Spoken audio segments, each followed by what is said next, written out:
The abrupt severing of the communication line left a ringing silence in my ears, more unnerving than the facility's constant, low hum.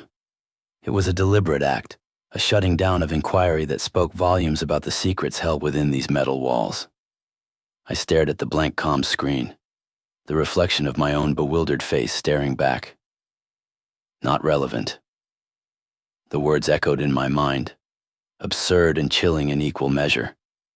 How could an entire, seemingly functional hotel, preserved in the crushing depths, be deemed irrelevant? My assigned tasks, the meticulous welding of structural supports, now felt like a flimsy pretense, a way to keep me occupied while something far more significant, far more inexplicable, unfolded around me. The schematics on my tablet, once a source of focus, now seemed like a carefully curated distraction.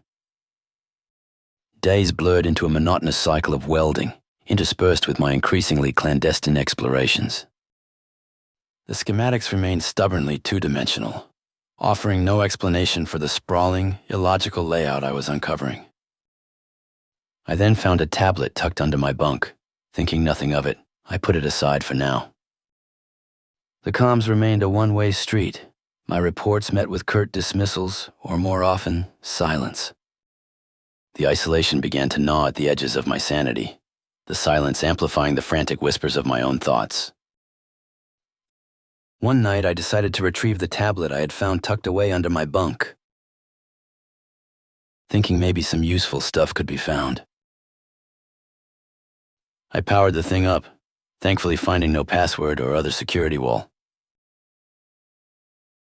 In short order, I came across a schematic labeled Deepwater Installation 42. It appeared on the surface to be a true rendering of the layout of this facility, including a key with brief summaries for each locale. Not the Disney narrative I was handed, but why go through all the trouble? Deepwater Installation 42 Alpha. The facility, according to the schematics on my tablet, broke down each level of the installation, giving generalized summaries on each. Levels 1 to 10 consisted of the surface interface and initial descent systems.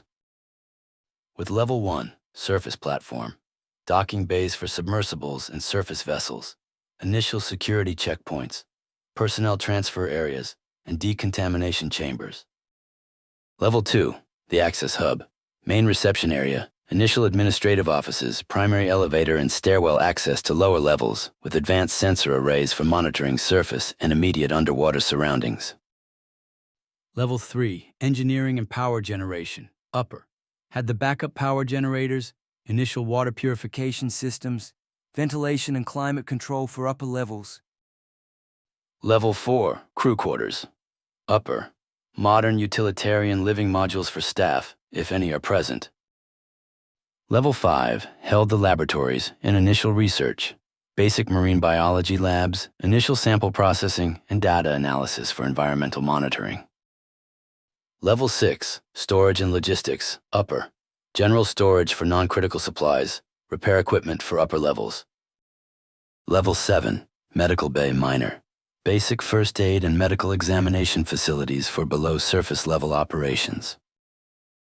Level 8, security and surveillance, upper, monitoring stations for facilities and immediate underwater perimeter, and armory for lethal and non-lethal security measures. Unsure of the need for weaponry deep within the ocean. Level 9, environmental control, upper, held all systems to regulate pressure, temperature, and atmosphere for the upper levels. Level 10, transit hub, was the major transfer point for deeper descent via specialized elevators and submersibles, holding also secondary security checkpoints. It was extensive and was going to take some time spent to scan through it all. I put it aside to come back to it after all jobs for the day had been completed. My duties had been broken up, where I'd spend half the time work on various maintenance on the outside of the structure in full dive gear, and the other half inside, which helped.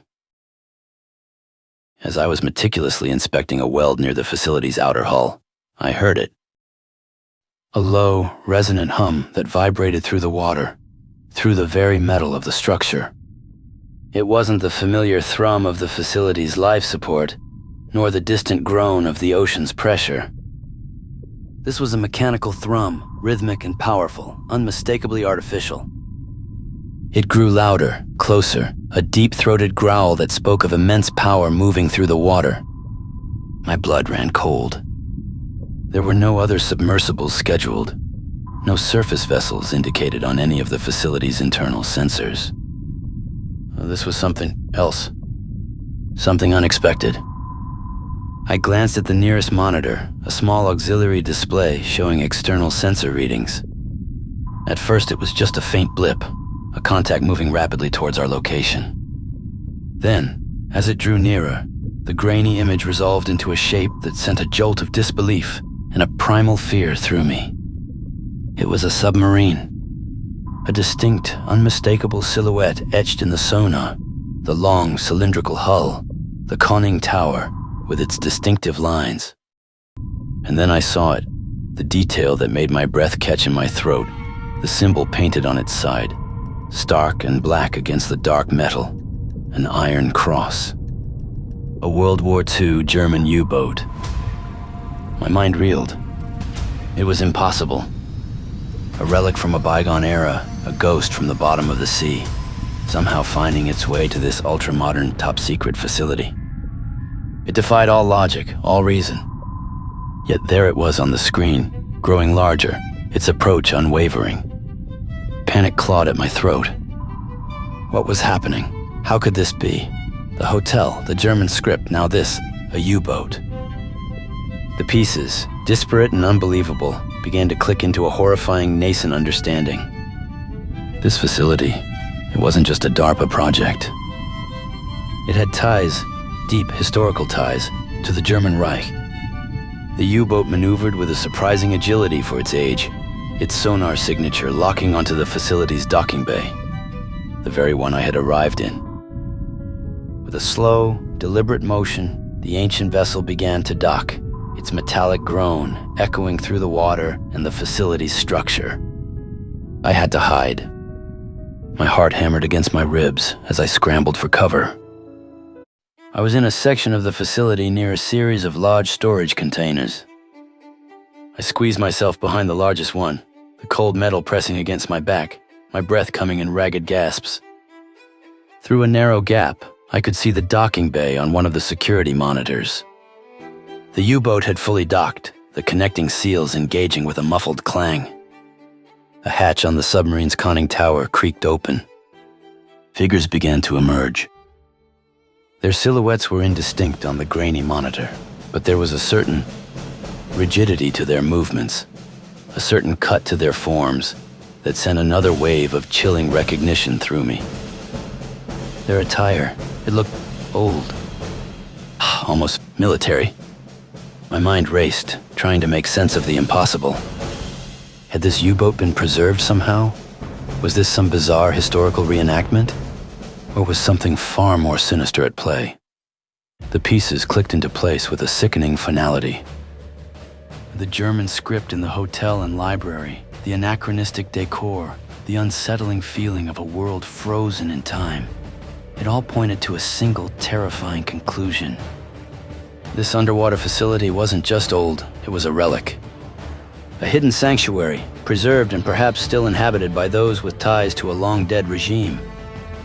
And now they had arrived. My hiding place felt flimsy, inadequate.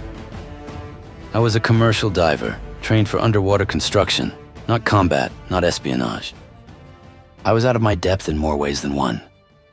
The sounds from the docking bay grew clearer, the clank of boots on metal, hushed voices speaking in a language I vaguely recognized as German. They were inside the facility now. My breath hitched. I had to remain unseen. I had to understand what was happening. My initial mission, the structural welds for a DARPA facility, now seemed like a cruel joke. I was trapped in a nightmare, a silent witness to a resurrection from the depths of history. And I had a terrifying feeling that whatever these people were doing here, it was far from over.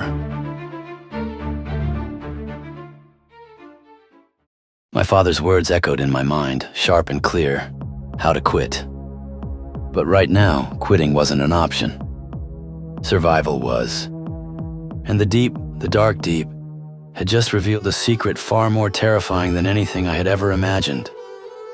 Clutching the cold metal of the storage container, I strained to hear the hushed German voices echoing from the docking bay. They were speaking quickly, their tones urgent. I couldn't make out the specifics, but the clipped cadence, the guttural sounds, were undeniably from another era. It wasn't the German I'd occasionally heard from tourists or on documentaries. This was harsher, more formal. Slowly, cautiously, I edged along the container, peering around the corner when the voices seemed to move further into the facility. The figures I glimpsed were now clearer. They wore uniforms dark and severe, with sharp angles and unfamiliar insignia. One of them barked an order, the word Schnell cutting through the silence. The way they moved, their bearing, it was chillingly reminiscent of old newsreels. Driven by a morbid curiosity and a desperate need to understand, I decided to risk a closer look. Staying low to the ground, I followed the direction the figures had taken, sticking to the shadows and using the facility's strange layout to my advantage. The industrial corridors eventually gave way to a more institutional feel. The walls were lined with numbered doors, and the air carried a faint antiseptic smell. I found them in a large briefing room. A holographic projector displayed a map, not of the ocean floor, not of any contemporary geography I recognized. It was a map of Europe, circa 1940, with bold lines indicating troop movements and strategic positions. The symbols were unmistakably those of the Wehrmacht. Around the holographic table stood perhaps a dozen figures in the same dark uniforms. Their faces were hard, their eyes intense as they listened to one man, older than the rest, with silver at his temples and a stern, unwavering gaze. He pointed at the holographic map, speaking in rapid-fire German, words like Frankreich, invasion, and Endsieg echoing in the otherwise silent room. My blood ran cold. These weren't just enthusiasts, they were believers. They were the living past. Or perhaps, the past hadn't passed for them. As I continued to observe, hidden behind a ventilation shaft, I saw something that defied all comprehension. One of the officers approached a section of the wall that shimmered slightly. With a touch, the shimmering intensified, revealing not solid metal, but a swirling vortex of light and color, like heat haze given form. It hummed with a low, almost imperceptible energy. Der Übergang ist stabil, Herr Kommandant, one of the younger officers reported, his voice filled with a strange mix of awe and routine. Die Kalibrierung auf 1939 ist bestätigt. The transition is stable, Herr Kommandant. The calibration to 1939 is confirmed. 1939. The year the world plunged into war. The older officer nodded, his eyes gleaming with a fanatic light. Gut. Die Vorbereitungen müssen abgeschlossen sein. Das Reich wird nicht länger in dieser verdammten Tiefe schmachten. Es ist Zeit, dass wir an unseren rechtmäßigen Platz zurückkehren. Good. The preparations must be completed. The Reich will no longer languish in this damn deep. It is time for us to return to our rightful place. Return? Return where? My gaze was drawn back to the shimmering vortex. It pulsed with an otherworldly energy, and as I watched, one of the uniformed figures stepped through it. He vanished into the swirling light, and for a moment, the air in the briefing room seemed to crackle with unseen power. Then he was gone. This wasn't just a base, it was a time machine. A portal. And these weren't just relics. They were the German war machine with Hope's world domination still in their eyes. Nazis. Living, breathing Nazis who for them World War II was still ongoing, and they were planning to return to 1939 Germany. The implications were staggering, terrifying. What was their plan? What technology had allowed them to build this incredible hidden facility? And what would happen if they succeeded in their insane mission to return to the past? A wave of nausea washed over me. The deep, which I had always found a place of quiet mystery, had revealed a secret so monstrous, so unbelievable, that it threatened to shatter my understanding of reality. I was trapped in a submerged nightmare, and the ghosts of a terrible past were about to walk again. My wisdom learned through a distant and regrettable marriage echoed in my ears with a new, chilling resonance. Don't let evil sleep beside you. And here, evil hadn't just been sleeping. It had been silently plotting in the crushing darkness. I had to get out. I had to warn someone. But surrounded by miles of ocean and a facility controlled by time-traveling Nazis, escape seemed like an impossible dream. So it came maybe down to this. Me, to, well, carry the weight. Again, it's what I do. It's who I am. With those silent words, something, a storm turned within me. The deep, the dark deep, Nautical Mary, was my home. For I wasn't stuck down here with them. They were trapped down here with me.